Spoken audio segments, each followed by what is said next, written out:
Good morning mga ka-showbiz. Ito na ang ating latest update para sa Barda sa araw na ito. Ano kayo ngayon mga bashers? David Licauco may ibinigay na maliit na box kay Barbie Fortesa. Tara ating bigyan ng komento, reaction, opinion ang balitang yan. Pero bago po tayo magpatuloy, muli po akong nagpapasalamat sa inyong suporta at pagtangkilik panonood dito sa ating channel. Tuloy-tuloy lang tayo mga ka-showbiz, mga kapwa Barda fans ko dyan. Salamat, maraming salamat po sa inyo.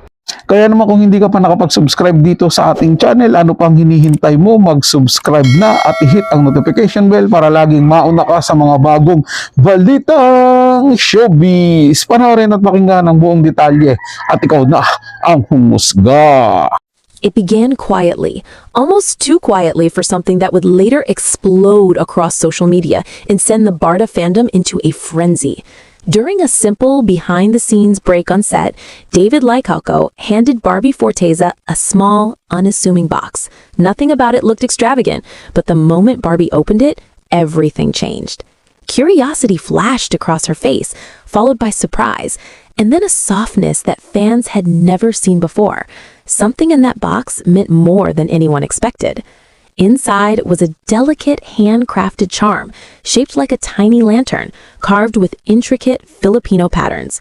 At first glance, it was simply beautiful, but for longtime fans of Barda, the symbolism was unmistakable. A lantern represents guidance, clarity, and light during uncertain times.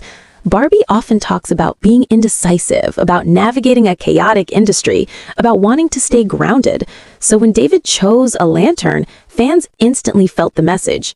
I see you. I understand you. Some even pointed out that lanterns in Filipino tradition symbolize protection, often placed at a home's entrance to keep the people inside safe. Suddenly, the internet buzzed with theories. Was David telling Barbie, "You're safe with me"? Was he hinting at a deeper, more personal connection? Fans didn't hesitate. They believed the answer was yes. Barbie's reaction only fueled the fire. She pressed the charm to her chest, laughing shyly while turning away from the camera, clearly flustered. David watched her with that calm, gentle look he reserves only for her, and said, "You mentioned you loved lanterns because they remind you of home." Fans lost their minds. She had told him that months ago, casually, and he remembered. But the biggest twist came next. The lantern charm opened. Inside was a tiny folded note that Barbie quickly hid from the cameras. A production insider claimed the message said, "Continue shining," in David's handwriting.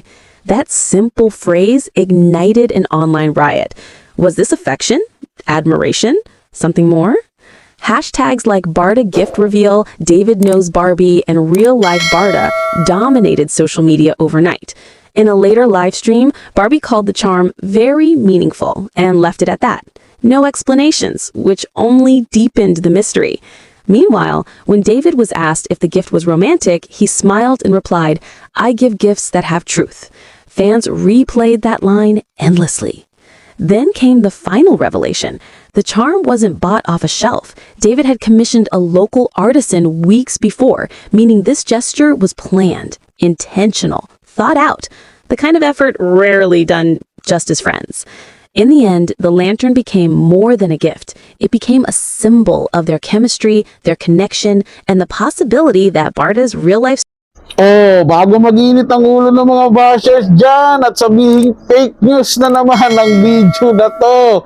Wala naman ako sinabi na ito'y fake o totoo. Actually, ito'y gagawan ko lang ng reaction para malaman din ng mga kagaya kong Barda supporters, Barda panatag, solid Barda, kung ito ba'y may katotohanan o hindi. Siyempre, tutulungan nyo ako mga kapwa Barda fans ko dyan, mga ka-showbiz, kung yung balita na ito, meron ba kayong naispatan? Kasi ang sinasabi dito ni Ama Entertainment, parang break ata ng shooting, ibinigay ni David Licauco yung maliit na box na yon. Bago muna magkagulo, yung bashers dyan talaga tinitingnan ko kasi hindi talaga sila mapakali patungkol dito Manigurado, may masama na naman silang sasabihin.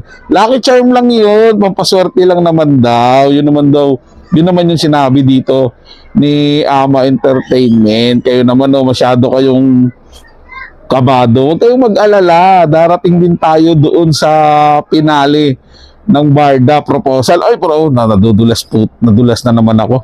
Grabe talaga. Pero sa totoo lang mga ka-showbiz, mga kapwa Barda fans ko dyan actually, wala talaga akong idea kung mayroong ganong pangyayari. Pero sana, meron. Tingin ko naman din positive na may mga ganong nangyari na mag-aabot talaga si David ng small token para kay Barbie Fortesa, lalo na kung ongoing na yung kanilang shooting sa baliktambalan nitong dalawa na to. Baka may ganon. O kaya naman, nangyari yun during sa mga event nila na magkasama sila. Kasi siyempre, di ba, iniimbitahan pa rin naman sina Barbie at David na magkasama. Kaya hindi po natin sigurado, mga ka-showbiz, mga kapwa Barda fans ko dyan, na ito'y hindi totoo. Kasi madalas naman si David talagang nagbibigayan kay Barbie Fortesa, maraming beses na po yan at iniimbitahan pa nga ni David itong si Barbie, di ba, na pumunta doon sa business niya, kumakain sila. May mga ganong bagay po na nangyayari sa kanila, mga ka-showbiz, mga kapwa Barda fans ko dyan. So wait natin yung mga iba pang mga tawag nitong updates kung ito ba'y may katotohanan, kasi panigurado naman ako may ilang mga sikat na vlogger dyan, lalo na si KJ Abilino Vlog na maglalabas ako, at saka si Darren Files, yung magaling din na reactionist. Siyempre, minsan nga, nagre-react din tayo doon sa ibinabalita niya. So, doon natin, malalaman din natin doon, mga ka-showbiz, mga kapwa Barda fans ko dyan, kung ito yung may katotohanan. At syempre, maghahanap din po ako ng patunay, mga ka-showbiz, mga kapwa Barda fans ko dyan. Gagawa natin yan. Next video, ipapakita ko sa inyo kung may katotohanan ba na nagbigay nga si David Licauco ng parang small token, small box na may lamang lucky charm para dito kay Barbie Fortesa. Para naman hindi tayo masyadong binabash ng mga basher at lagi na lang tayo pinagbibintangan na nagpi-fake news tayo. Samantalang lagi naman natin sinasabi dito sa channel natin na nire-reactionan lang natin at sinasabi nga natin na hindi totoo yan, baka may ganito yan, may ganun tayo, at di natin sinasabing puro totoo yan, hindi ko mo solid Barda tayo, ganun na tayo lagi. Hindi po, siyempre tinitimbang din po natin yung buong sitwasyon o buong balita. So kayo mga ka-showbiz, mga kapwa Barda fans ko dyan, ano masasabi nyo?